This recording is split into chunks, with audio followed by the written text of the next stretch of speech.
Asante kwa kuwa ametulinda tena, ametuwezesha tena katika siku ya leo. Leo ni siku ya Mungu, leo ni siku Yesu ambaye alifufuka. Ni jambo la kumshukuru, la kumrudishia Mungu utukufu. Basi twende katika maombi tukimwambia Mungu asante. Baba, tumesema ni asante Mungu wa kuita na kuitika. Hakuna Mungu mwingine kama na wewe, mfalme wa ajabu. Matendo yako yapita kile ufahamu wa mwanadamu.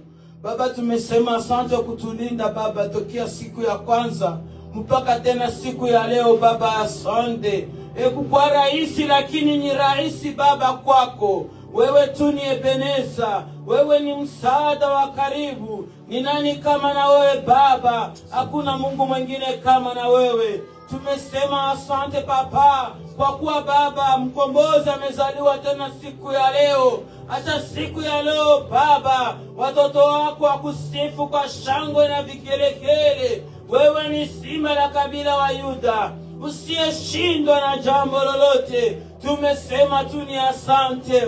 Watoto wa Mungu mbele ya ukaribia katika mbele ya Bwana, tuna tukimwambia Mungu atusamee.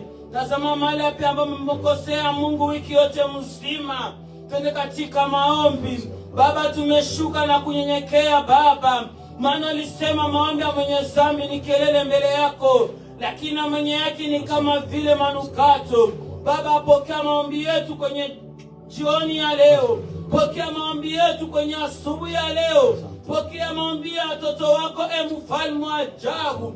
Usingewasabiria wingi wa makosa Baba, maana ulisema atakaye kusogelea Jehova Jire na utamusamehe Baba wa salama. Baba, tumeshuka na kunyenyekea Baba, rehema yako Baba ikatukaribie muda kama na huyu, mukatuosha na kututakasa na damu yako Baba. Wewe ni Mungu ambaye usiyeshindwa na hakuna Mungu mwingine kama na wewe. Tumesema tu ni asante Ebeneza, kwa kuwa uko Mungu wa rehema, uko Mungu wa msamaha, uko Mungu wa kuita na kuitika. Wewe Jona upewe sifa kwa yote ambayo umetenda kwenye jioni ya leo.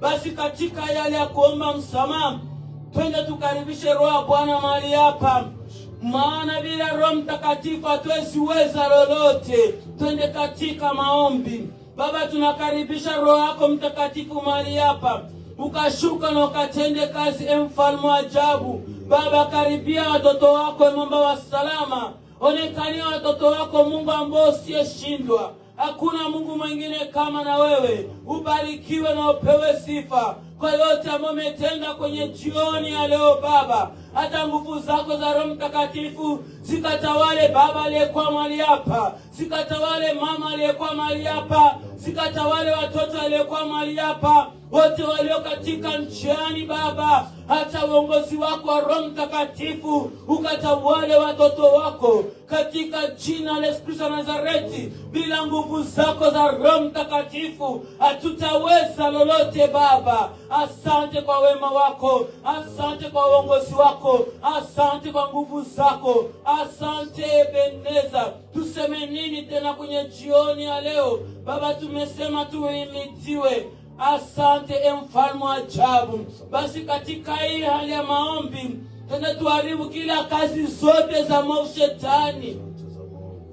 Papa ulitupatia uwezo na mamlaka yokanyanga nyoka na nge. Tunaharibu kila kazi zote za mwovu Shetani, yote ambayo sio kiri jina lako, yote ya kushingiza kwa siri. Wewe ni Baba wa siri, katika jina la Yesu Kristo wa Nazareti. Tawala watoto wako, yote ya mafikirio, yote Baba ya usingizi, yote Baba ambayo sio kiri jina lako, ishindwe na kuondoka. Yote ya kufunga watu nyumbani, katika jina la Yesu. Baba, funga watoto wako Baba, tembelea watoto wako. Hakuna Mungu mwingine kama na wewe. Ni wewe Mungu ambao unaweza, Muumba mbingu na dunia na vyote vilimo katika ulimwengu Baba. Ni katika vitanga mikononi mwako Baba, tawala na kutenda kazi. Uko mwema Baba, hakuna Mungu mwingine kama na wewe. Basi katika yale ya maombi, tuna tukiombea wagonjwa tuwaache kwenye vitanga mikononi mwa Bwana. Baba, tunaendelea kuacha wagonjwa kwenye vitanga mikononi mwako Baba.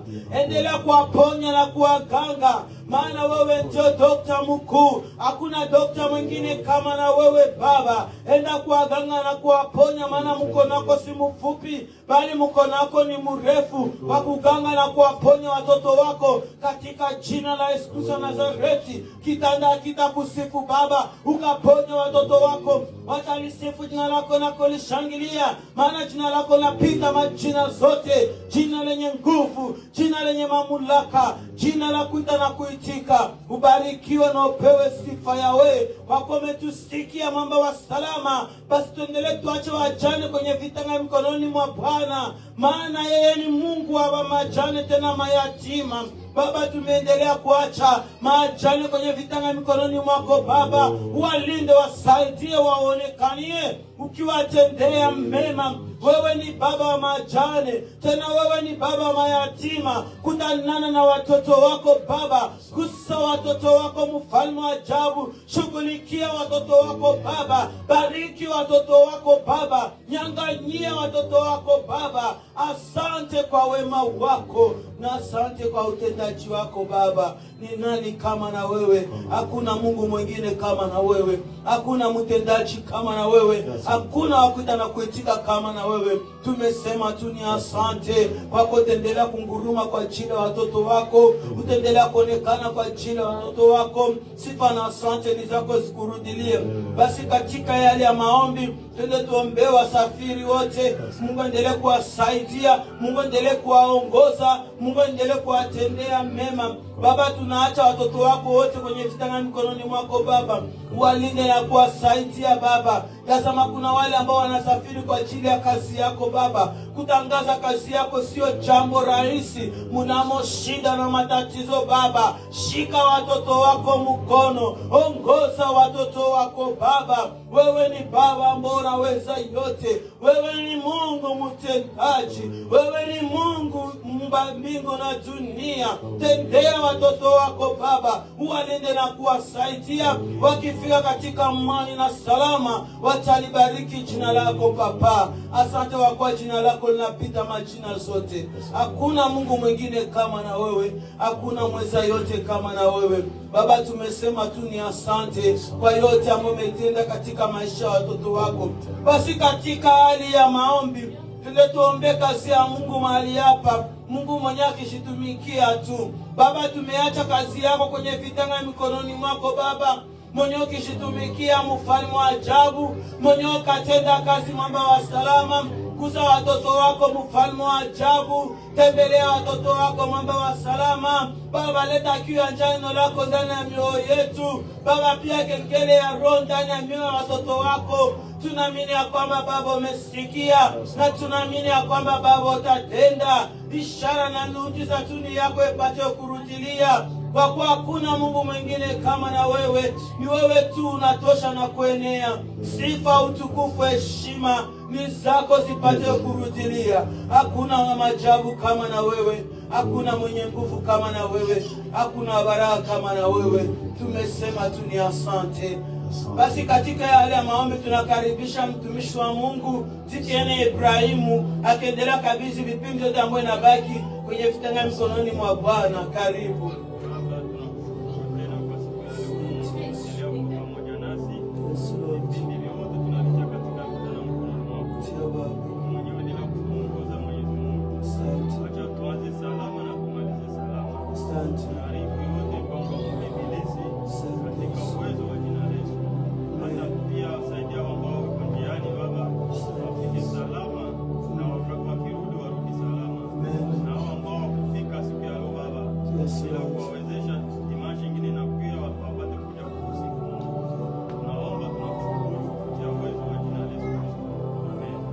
Amen.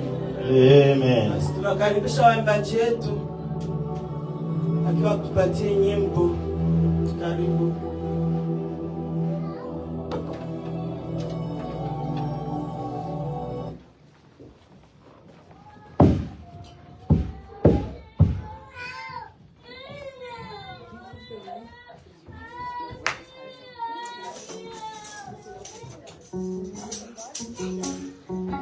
Hallelujah. Amen.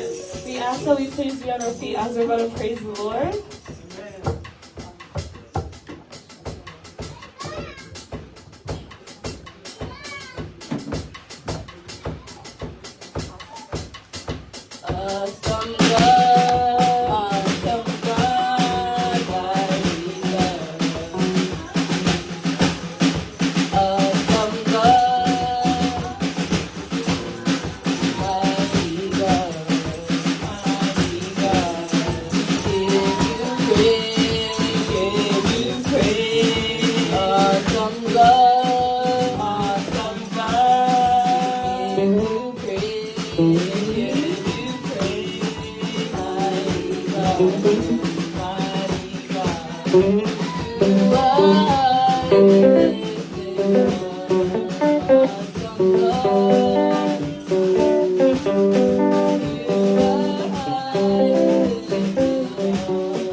close our eyes and call upon the Holy Spirit to lead us in this time.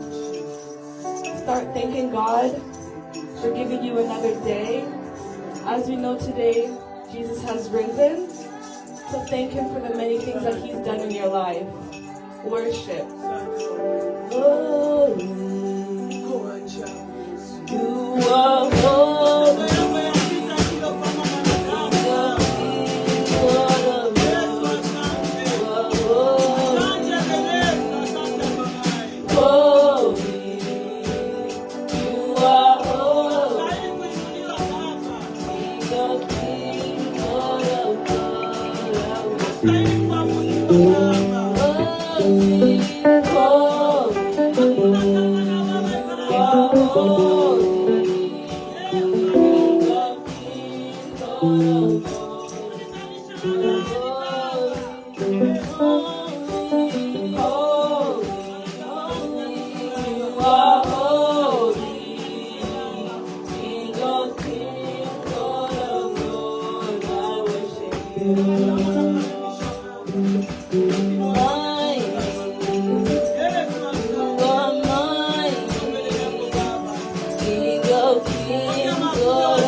For waking you up today, and giving you another day to live, forgiving you for your sins. Worship God today.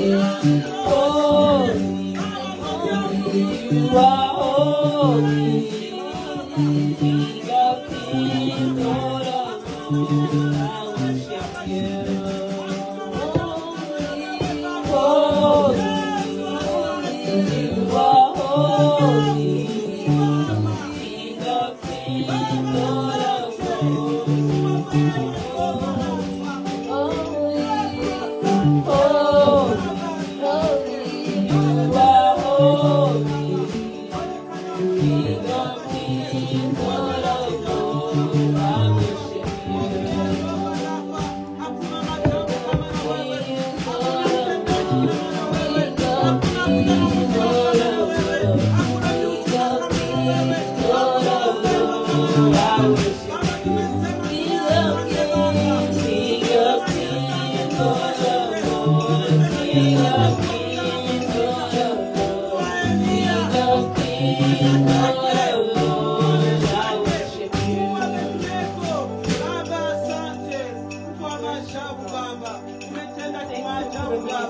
Hakuna Mungu mwingine kama na wewe. Hakuna machagu kama na wewe. Pokea mabudu ya watoto wako Baba. Usiyeshindwa na jambo lolote Baba. Kwa maajabu Baba. Asante kwa wema wako. Na asante kwa utendaji wako. Asante kwa yote ambayo umetenda katika mchana wa leo. Asante mfalme wa ajabu. Sifa na asante ni zako zikurudilie. Kupitia jina la Yesu Nazareti.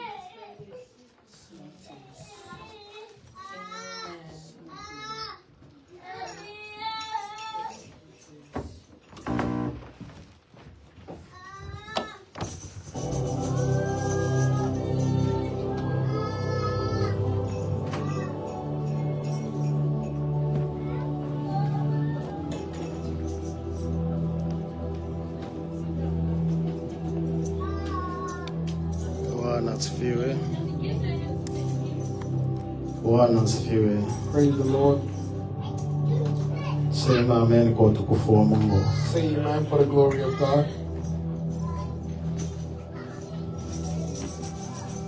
Tunamshukuru Mungu sababu ni mwema. We praise the Lord because He's wonderful. kila leo katika maisha yetu anakuwa akihudhuria. Every day in our lives, He's present. Na anakuwa akitenda mema katika maisha yetu. He continues to do wonders in our life. Tunashukuru Mungu kwa sababu ametusaidia siku ya leo. We thank God because He helped us for today. Tena tumekusanyika kwa kuisikia neno lake. That we have gathered to hear His word. Sema amen kwa utukufu wa Mungu. Say amen for the glory of God. Tutaomba watu kuangalia watoto nyuma. We'll ask people to look for the children in the back. Na hivi tunaingia katika kipindi ya meza ya Bwana. We're about to go into Holy Communion. Tutaitumia kwanza meza ya Bwana. We're going to use Holy Communion. Baada ya kutumia meza ya Bwana, after getting the Holy Communion, tutasikia neno la Mungu. we're going to listen to the Word of God.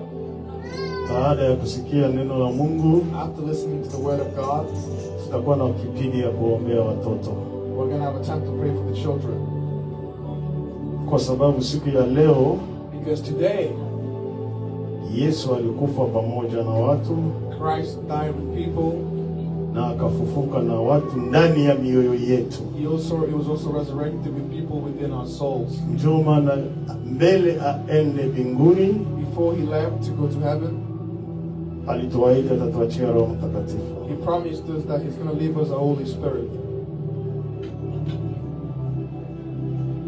Lakini mbele asulubiwe kwenye msalaba, but before He was crucified,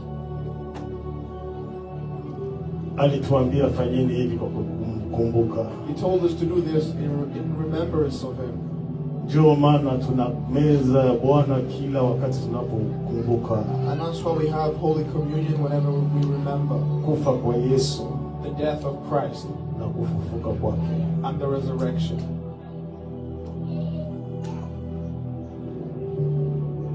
Tutamwalika mama mchungaji. We're going to welcome Mama Pastor. Tutamwalika na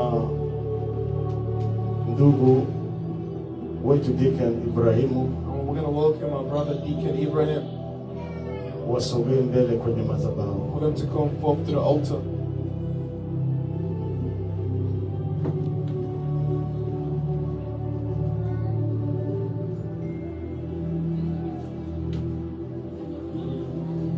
Bwana asifiwe. Praise the Lord. Saizi tuko mbele ya Bwana. We are before God. Na Biblia inatuambia ya kwamba, and the Bible tells us, alifanya hivi kila leo kwa kutukumbuka. He did this in remembrance of us. Ndio maana tunaenda mbele ya Mungu. And that's why we go before His presence.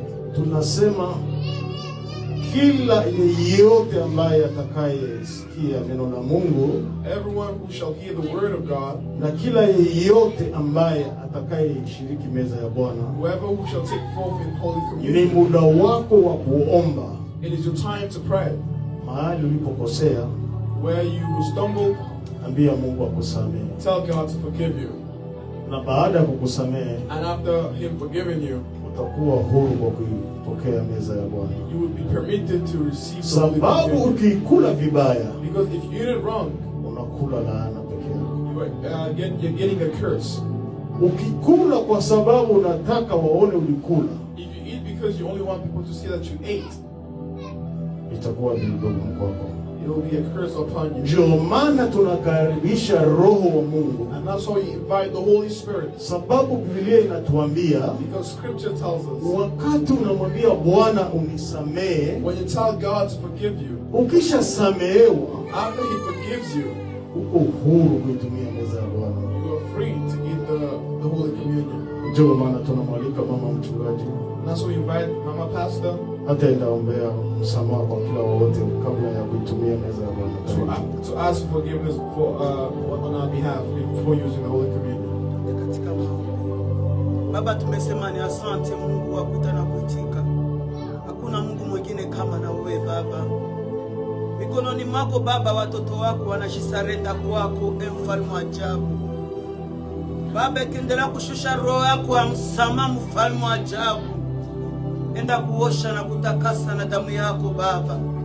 Kubali tena watoto wako mfalme wa ajabu, ile watakapotumia mwili wako na damu yako, mfalme wa ajabu, ilete afya na uponyaji ndani ya mwili Baba. Isingeleta laana, bali ilete uponyaji na afya tele Baba.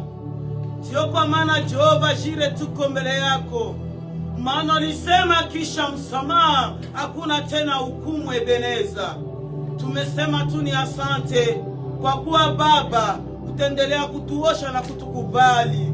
Usifata wingi wa masemi wala wingi wa makosa, maana sisi ni wanadamu, emamba wa salama. Baba, tukubali tena katika muda kama na huyu. Katika muda hii Baba, wengine wanaiona kama ni muda wa kawaida, bali ni muda ya uzito Baba. Acha rehema yako mfalme wa ajabu ikashuka muda kama na huyu na saa kama na hii. Uimitiwe na upewe sifa, maana ulisema atakayeomba msamaha Baba anasamelewa. Ninaamini ya kwamba Roho yako Mtakatifu wa msamaha uko ukitenda kazi mahali hapa. Pokea utukufu, pokea heshima Baba, ni kupitia jina la Yesu Kristo wa Nazareti, aliye Bwana na Mwokozi wa maisha yetu. Amen. Amen. Tunafika muda wa kuichukua meza ya Bwana. It's time to take part in Holy Communion. Kila mmoja achukue, afike mbele na achukue. Everybody should come to the front and take Kabla ya kukula pamoja, before eating. Yote ambaye atakayetumia meza ya Bwana, Whoever who undergo Holy Communion, karibu uchukue. welcome. Hapo juu utafungua. You shall open. Wakati unafungua juu, We're going to open. utakutana kuna mkate hapo juu. There's also a piece of bread. Na kuna step nyingine ya pili. And the second step, Utafungua. you shall open. Wakati unafungua, And when you open, utaona damu ya Yesu. you shall also see the blood of Christ. Fungua kila mmoja kwa makini. Open. Baadaye tutangojana sisi wote. And then after that, you shall wait.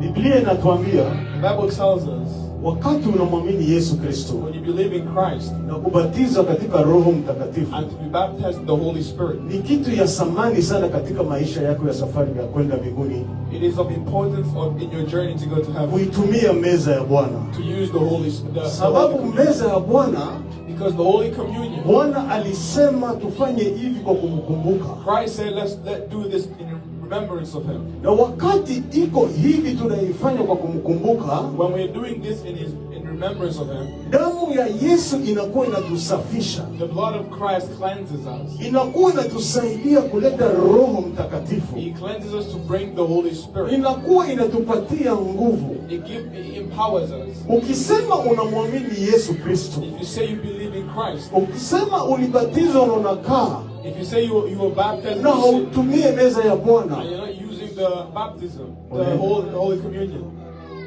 unaenda katika njia mbaya. you're going in the wrong way. Ndio maana kila leo tunaomba And that's why every day we pray. tuwe watu wa kuichukua meza ya Bwana. Let us be people who utilize the Holy Communion. Tukisoma katika kitabu ya Mathayo When we're reading the book of Matthew 26 26, mstari wa 26 mpaka 28, 26 to 28, tutasikia inatuambia nini. we shall hear what it tells us.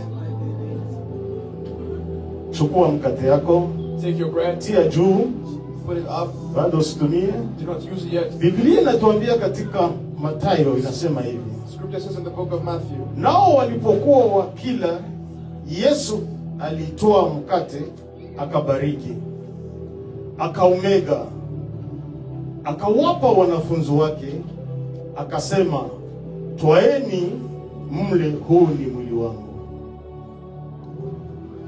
Chukua mkate wako na utumia. take your bread and eat it.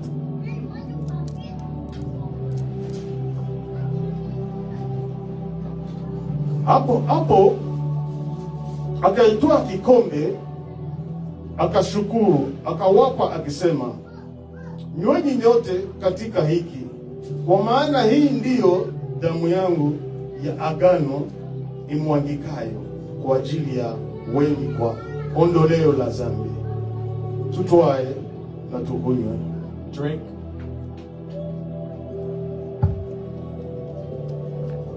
Omba Mungu. Pray. Baba, asante. Asante kwa sababu ulituachia ahadi, ukasema tufanye hivi kila leo kwa kukukumbuka.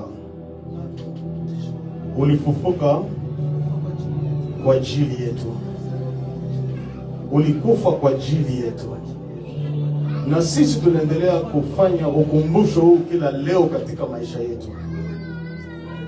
Hakuna kitu kitakacho kutuzuia na kututenga na upendo wako.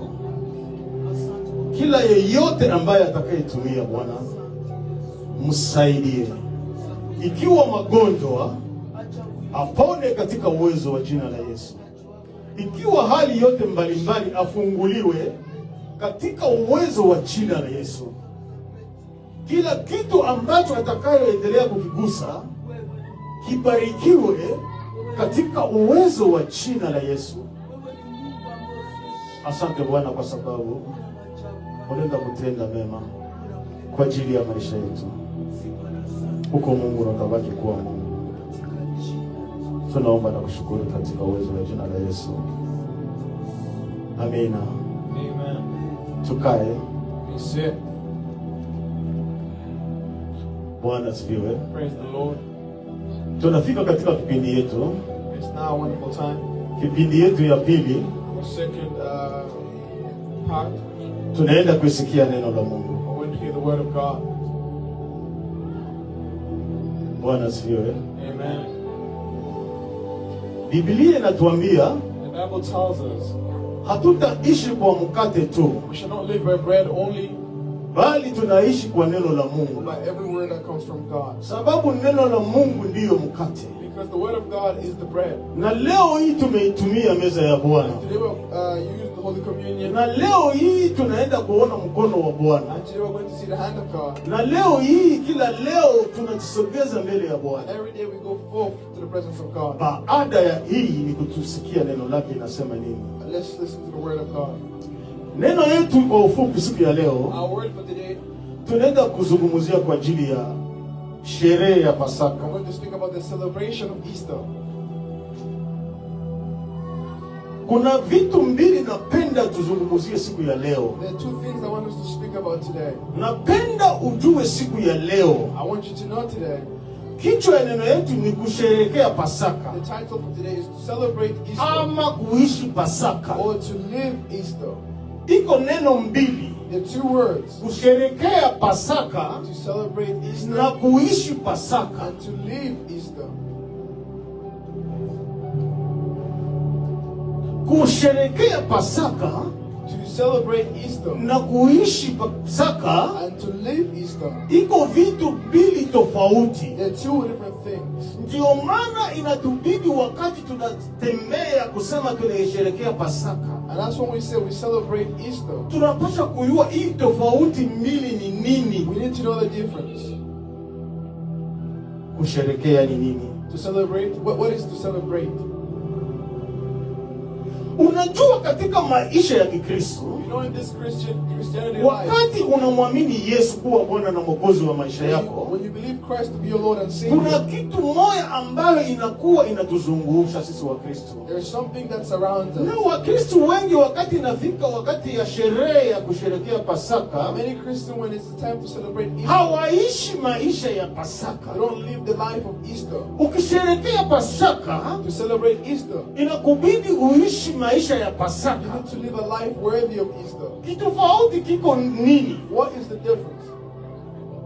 Unasherehekea Pasaka kila leo, You're celebrating Easter every day, au leo tulisherehekea Pasaka, or today we're celebrating Easter, au tutaishi Pasaka? or are we going to live Easter? Nataka nikufunulie vitu mbili hivi I tofauti. want to reveal two different things to you. Tia katika roho yako.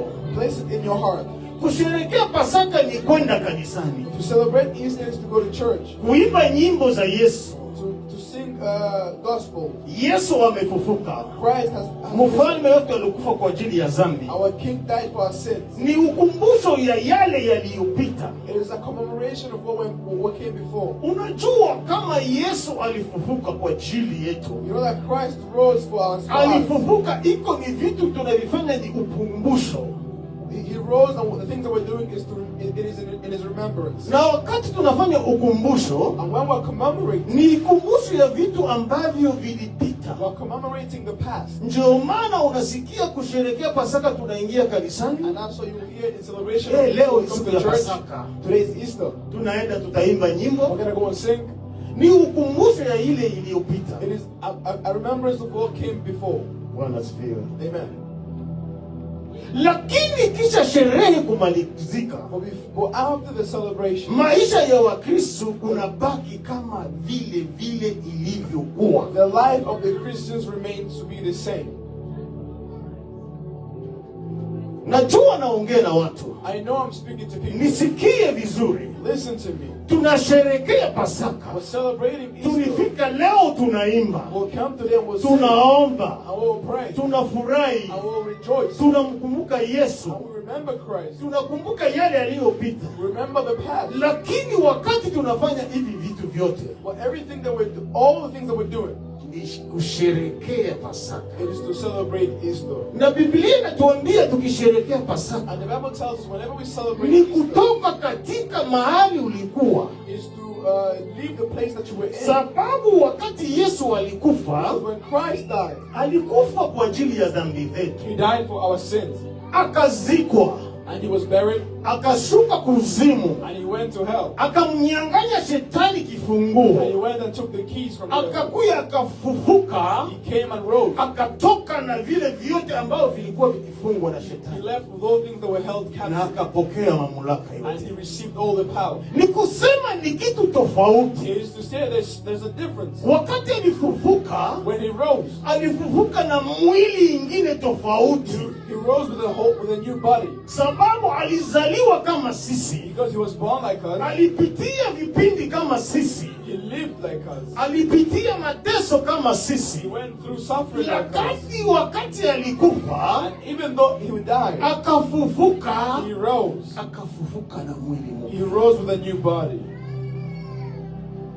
mwili wa utukufu. A glorious body.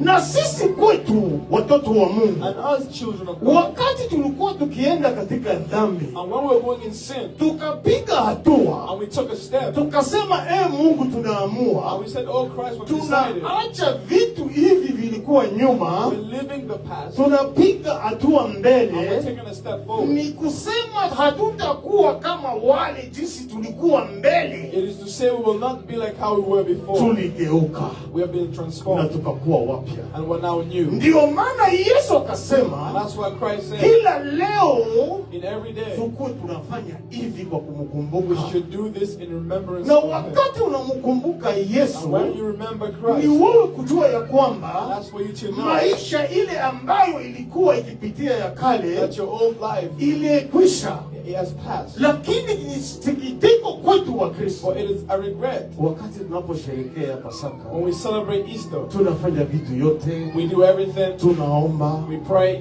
lakini unasikia sisi wa Kristo tunabaki kama vile vile tulivyo. But as Christians, we remain to be the same.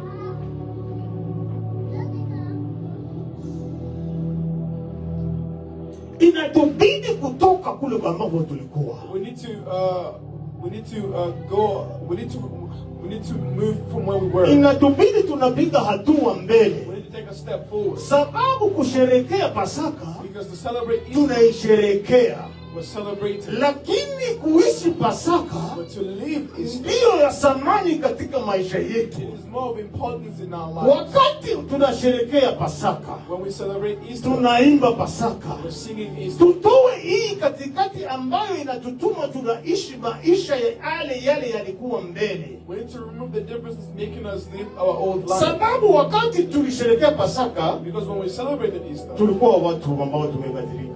we were people that were transformed. Na nilipenda ujue kuishi Pasaka ni nini. I also want you to know to live Easter. Jua vitu mbili kidogo ambavyo ninazungumzia kwa ufupi siku ya leo. Those are the two things we're going to speak about today. Kuishi Pasaka ni nini? To live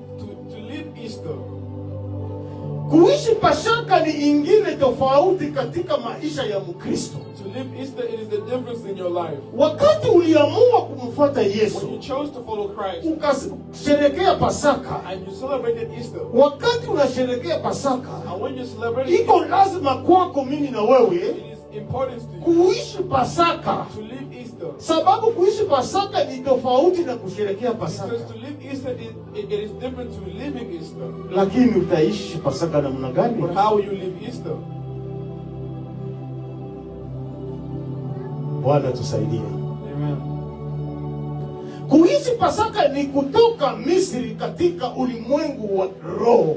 To live Easter, it is to live Egypt in the spirit realm. Tunakuwa tunaenda, tulisema sasa naenda Kanana, nyimbo inasema. The song says we're going to Canaan. Sababu Kanani kuna asali na maziwa. Because in Canaan there's honey and milk. Ni nchi ambayo Bwana alitutayarishia, But it is a promised land ambayo tutaenda kuipumzika. where we're going to rest. Yesu wakati alipokufa When Christ died, akaita wanafunzi, and he called his disciples, akawaambia, kwa nini mnazungumza ninyi wenyewe? he said, why are you speaking among each other? Mlipata habari ya kwamba nimefufuka, Did you receive the news that I have been lakini resurrected? unafikiria nini? What do you think? Kwa nini hamwezi kuamini? Why can you not believe? Angalia mkono wangu, Look at my hand. angalia miguu yangu. Look at my legs. Ni mimi ambaye niliyokufa, It is I who died. na hivi nimefufuka, And now I've been na resurrected. hivi mimi Now nafufuka. I've been resurrected. Inabidi muishi Pasaka. And to live a life of Easter. Mulisherehekea Pasaka, You've celebrated Easter. lakini unabidi tuishi Now Pasaka. need to live Easter. Leo tunaisherehekea Pasaka, Today we're celebrating Easter. lakini ni kwetu sisi kuishi Pasaka. It is our job to live Easter. Akawaambia, neneni nafasi moja, He told them, go somewhere. ni muda wa kwenda kwa Baba, It is time to go to our Father. naenda kuwatayarishia makao, I'm going to prepare a place. lakini wakati nitafika, When I arrive, najua ya kwamba ninawaacha katika dunia ya dhiki, well, I know I'm leaving you in a wicked world. na hamuwezi kufanya kitu lolote msipopata nguvu. And you cannot do anything without power. Mimi naenda kwa Baba, I'm going to my Father. lakini mwende mkae kwa pamoja. We'll go and be in unity. Nitawashushia Roho I Mtakatifu. will send the Holy Spirit. Ule Roho Mtakatifu atawatia The nguvu, Holy Spirit will come and na empower you. akishatia wa nguvu, And after He empowers you, ndivyo mtaendelea kuishi Pasaka. and that's when you shall continue to live Easter.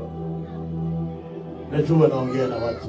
I know I'm speaking to some. Kila leo Mungu anatupatia neno, Every day the Lord gives us a na word. wakati anatupatia neno, When He gives us a word, shika, fikiria neno, hold on to the word. sikia nini inasema, Listen to what the word says. sababu ndiyo safari yetu ya kwenda mbinguni. Because that is our journey to go to heaven. Ndio maana nilipenda niwafundishe vitu mbili tofauti. And that's why I wanted to teach you two different things. Kuishi Pasaka ni kutoka Misri katika ulimwengu wa To kiroho. live Easter, it is to live Egypt in the spirit realm. Wakati tunatoka katika dunia, Because when we're living the world, tunamuokoa, Mungu anatuokoa. and God has rescued us, Tulikuwa katika Misri we were in Egypt katika maisha ya kiroho. in our spirit, in the spirit realm. Tulikuwa watumwa wa shetani.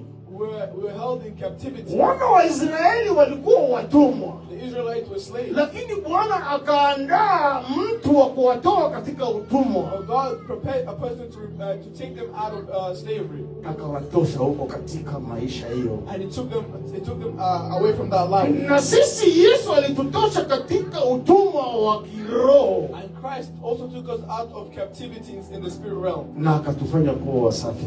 and He made us to be clean. Kuishi Pasaka ni kutoka kuishi Pasaka ni kuokolewa kutoka dhambi. To live Easter is to be saved from sin. Wakati tulikuwa katika dhambi, When we're in sin, tukaamua kumfuata Yesu, and we decided to follow na Christ, tunaendelea kushimama katika mapenzi and we yake, continue to stand in His word, hapo tunaendelea kuishi maisha ya Pasaka. then we continue to live a life of Easter. Kuishi Pasaka To live Easter, ni kutembea katika nuru na ukweli it is to walk in light and in truth. katika maisha yetu ya Kikristo. And in our Christian life, Tumetoka Misri katika ulimwengu wa roho, we we've left Egypt in the spirit realm. Na tunaendelea kuishi maisha ambayo tuko And nayo. we continue to live our lives. Lakini natumini kutembea katika nuru ya kweli. But we're meant to live in the true light. Bwana tusaidie. Amen. Kuishi Pasaka To live Easter, ni kukua na Yesu, pia kufufuka naye. it is to rise with Christ. Wakati Yesu alikufa When Christ died akafufuka, and he rose, tukasherekea Pasaka. and we celebrated. Sio kusherekea Pasaka peke yake, And it's not just to celebrate Easter, lakini nini? Ni kuishi na Yesu, but it's also to live with Christ. sababu alikufa kwa ajili yetu Because he died for us. na akafufuka. And he also rose. Na wewe ulikufa na dhambi zikaisha, And you also died. ukafufuka katika kiroho. And you also rose. Ndiyo maana inakubidi wewe na mimi And that's why you and I kuishi maisha ya Pasaka, to live a life of Easter. sababu Yesu alikufa na akafufuka Because pamoja nasi. Christ, he died and rose with us. Haleluya. Amen. Kitu ya tano ninasema nini? And the fifth thing, Kuishi Pasaka, unakuwa kiumbe kipya pamoja na Yesu. to live Easter is to be a new creature in Christ. Wengi unafanya maisha ambayo uko nayo, Many live their lives. unaifanya kama ya kawaida. They have made it a normal Lakini life. Biblia inatuambia The Bible tells us kitu ya thamani ni nini? the most important thing is Ni kutembea kama vile Yesu alitembea. it is to walk like Christ. Haupo tena mtu huyo wa dhamani, umegeuka kuwa mpya. You're no longer an old creature, you're not a new creature. Kila leo kuishi Pasaka To live Easter ni kukamata moyo wako kugeuka na kuwa mpya tena. it is to transform your heart. Bwana tusaidie. May God help us. Hauwezi kusherehekea Pasaka You cannot celebrate Easter na uko Mkristo and you're a Christian na usiishi Pasaka. and not to live Easter. Lazima uishi Pasaka, You must live sababu hivi ambavyo nakufundisha siku ya leo, because what I'm teaching you today, hiyo wewe itakusaidia kuishi maisha ya Pasaka. and that's what will help you live a life of Easter. Na maisha ya Pasaka ni kulazimisha moyo wako na mwili wako kutembea na Roho Mtakatifu. To live a life of Easter is to walk with the Holy Spirit. Unakuwa mtu mwingine. You're now a new creature. Kila leo soma neno la Mungu Every day you read the Word of God katika maisha yako. in your life.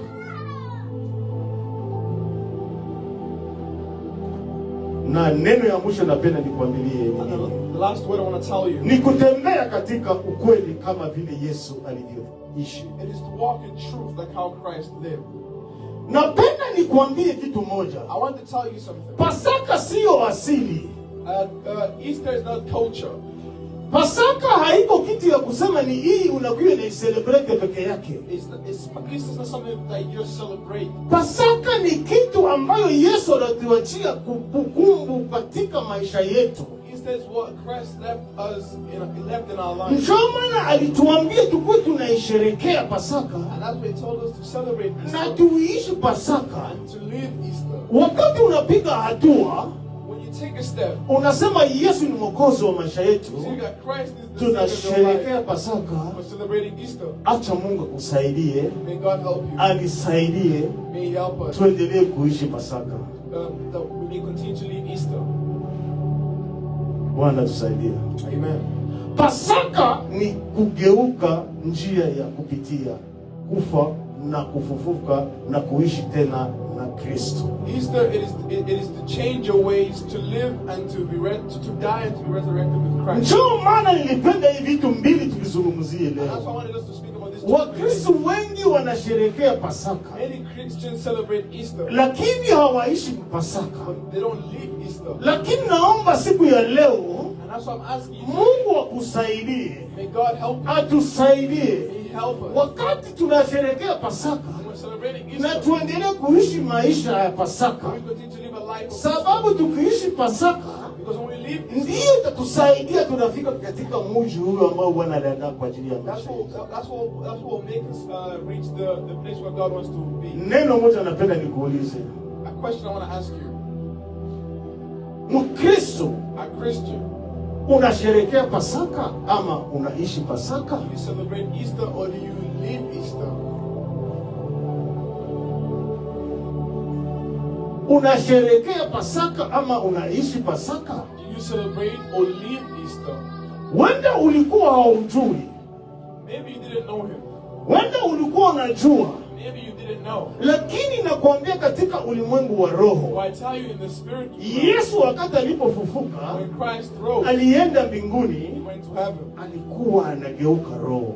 He was transformed. Ndio maana sisi tunapaswa kugeuka roho, And that's what we're meant to be transformed. ile roho ambayo alituma ndani mwetu Because the spirit that came, iendelee kutenda kazi, may he continue to na empower. uendelee na tuendelee kuishi maisha ya Pasaka. May we continue to live a life of Easter. Acha Mungu akusaidie siku ya leo, May God help you. akuonekanie, May he be seen in your life. akutendee mema, May he do wonders. ili uendelee kuishi Pasaka. We can continue to live Easter. Wakati tunasherehekea Pasaka, So when we're celebrating na Easter tuishi Pasaka, and to live Easter. sababu maisha ya Pasaka Because the life of Easter, ndio itatusaidia kwenda katika ufalme wa Mungu. that's what will help us go to heaven. Acha Mungu abariki neno lake siku ya May leo, God bless his word na endelee kukutendea mema. and may he continue to do wonders. Tunaenda kuomba. We're going to pray. Baba, katika jina la Yesu, nawekea watoto wako Bwana mkono, nikisema Bwana, yaliyokuwa kweli ambayo ulitupatia tumeitimiza. Endelea kuona kila mmoja katikati yetu Bwana, ambaye anaendelea kusherehekea Pasaka, ili aishi Pasaka. Umsaidie tangu ya siku ya leo akuwa akiishi maisha ya Pasaka. Asante Bwana kwa sababu unajua roho ya kila mmoja. Asante Bwana kwa sababu unaendelea kutenda kazi kila leo kwa ajili ya watoto wako. Utusaidie Bwana, tusiendelee kusherehekea Pasaka ila tubaki na maisha yetu ya kale, ila wakati tunaposherehekea Pasaka, acha tuendelee kuishi Pasaka.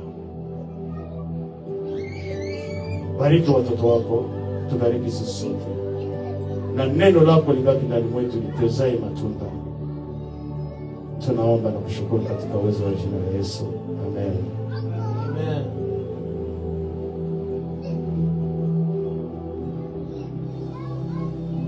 Tunafika kwa muda yetu, kipindi yetu ya tatu.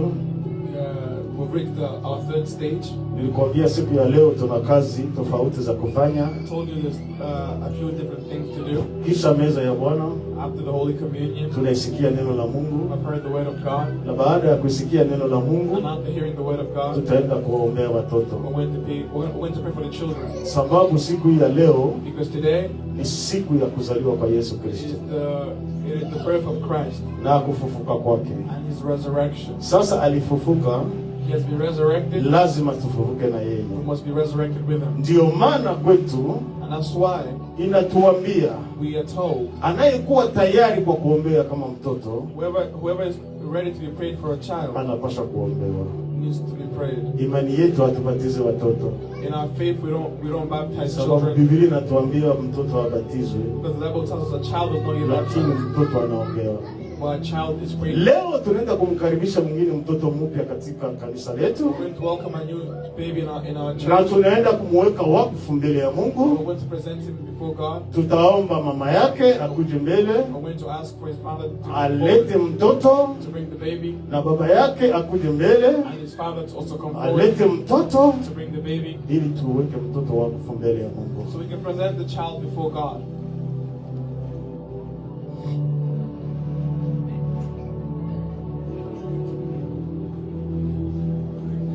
Karibuni, karibuni hapa. Welcome here. Sogea huku, Welcome. sogea huku, Welcome. sogea kwenye kamera, sogea, sogea. Bwana asifiwe.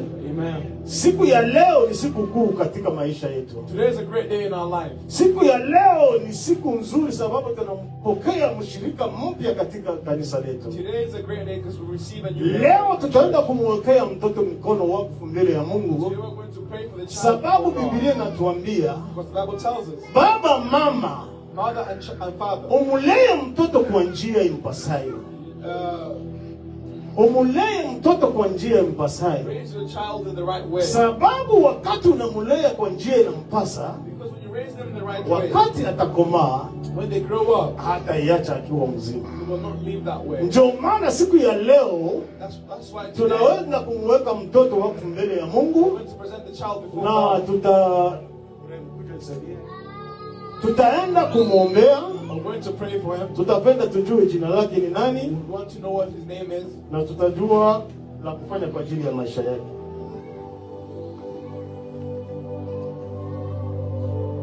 Mama, jina ya mtoto ni nani? What's the name of the child? Mtoto ameitwa Nathanael Kishuka. The child is called Nathaniel Kishuka. Siku ya leo tunaenda kumweka wakfu Nathanaeli mbele ya Mungu. Today we present Nathaniel before God. Tunaomba nyinyi wote msimame, I would ask for all of you guys to stand up. na wakati mnasimama, And when you stand, wakati tafika wakati wa kuomba, when it's time to pray, acha tumwombee mtoto, tumweke wakfu mbele ya Mungu. let's present the child before God. Baba, umekubali mtoto aombee kwa ajili ya kazi ya Mungu. Have you accepted for your child to be prayed for? Unakubali tumtie mtoto mbele ya mikono ya Mungu. Have you accepted for us to present the Mama, child before God? unakubali mtoto tumweke mikono ya Mungu. You accept for us to present him before God? Utamulinda katika njia inampasa. Will you protect him in the right way? Utamfundisha neno la Mungu. Will you teach him the word of God? Asante kwa sababu umeamua hivyo. Thank you because you've agreed to this. Basi tutaenda kuwekea mtoto mkono, So we're going to pray for the child. tumwombee Mungu We're going to pray for him. ili Mungu ambariki. For God to bless him. Paza sauti tuombe. Raise your voice. Baba, katika jina la Yesu, Father, I come before you. nasema asante kwa sababu uko mwema. Fadhili zako ni za milele. Tunamuweka mtoto mikononi mwako. Tukasema, Bwana, ulisema acheni watoto wadogo waje kwangu, kwa maana ufalme wa mbinguni ni wao. Na siku ya leo tunamtia Nathanaeli. Nathanaeli tunamtia katika mikono yako. Umsaidie Bwana, umuonekanie. Ulisema Bwana, tuwalee watoto kwa njia ipasayo, wakati hawataiacha watakuwa wazima. Vivyo hivyo tunamtia mikononi mwako. Bariki mtoto huu, wa mtoto mwema. Bariki mtoto huu Bwana, atembee na wewe. Bariki mtoto huu aone makuu yako. Bariki mtoto huu ili asimame kwenye madhabahu, sababu ulisema Bwana, wakati unamkabidhi mtoto mbele yako, wewe una kazi ya kufanya kwa ajili yake. Mtoto Nathanaeli tunamtia mikononi wako. Umsaidie Bwana, umuonekanie. Saidia mama yake, saidia baba yake, watakao mulea Bwana, wamlee katika njia ya pasayo. Baraka zako ziendelee na kazi kwa chini ya maisha. Asante kwa sababu Mungu, na asante kwa sababu utatenda. Naomba na kushukuru tukijua ya kwamba yuko mwema. Acha tuseme sote amen. Amen. Tupige mikono tumkaribishe. Let's clap for the glory of God. Amen. Amen.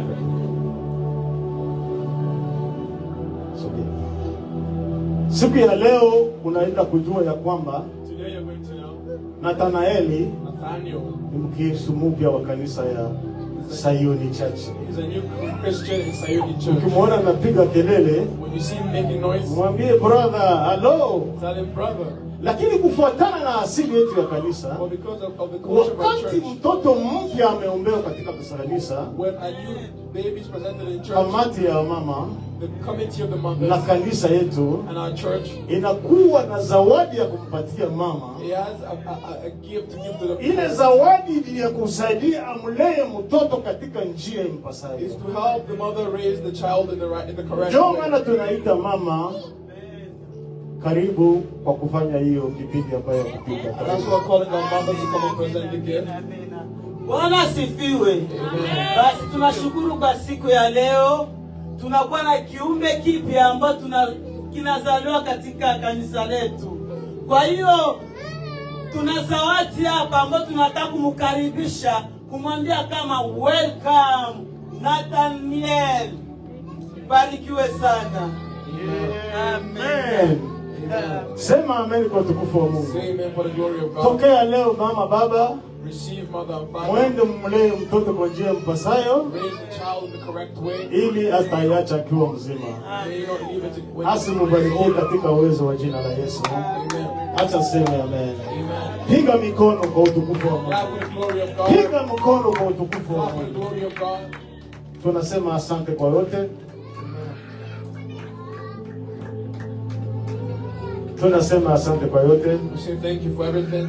Asante kwa siku ya leo. Thank you for today. Asante kwa wote walifika, Thank you for everyone that arrived. na ndugu zetu wote wengine ambao wameenda safari For those who have traveled, hawako na sisi hapa mahali hapa. who are not here today, Waendelee kuwaombea may you continue to pray for them. ili Bwana wabariki na walinde mahali alipo. So God can bless them wherever they are. Acha Bwana abariki neno lake May God bless His word kupitia jina lake Yesu Kristo, Bwana na Mwokozi wa maisha yetu. in the name of Jesus, our Lord and Savior. Acha tuseme amen. Let us say amen. Tunamkaribisha mama kwa kipindi kingine inafuatia We're going to kiongozi. welcome our mother.